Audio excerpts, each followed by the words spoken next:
सतत सतत घ्यायचंय, सतत सतत मला त्या देवाचं नाम घ्यायचंय. मग काय प्रश्न असून येते की सतत सतत घेतल्यानंतर आम्हाला फायदा तरी काय होणार आहे की नियम लावल्यानंतर, कारण नरोबर आहे म्हणतात नित्य नियमन आणि एक लादी वृंदावन लक्ष्मी वल्लभन. मग हा ते तुम्हाला सांगते कसं.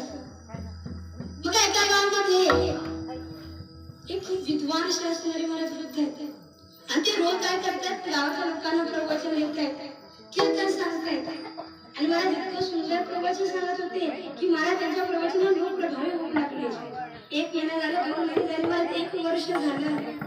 मला आता स्थिती अशी झाली की त्या माणसाने त्या व्यक्तीला काय मानलं, आपला गुरु मानलं. असं म्हणतात गुरु झालं तर मला काहीतरी गुरु दक्षिणाही द्यावी.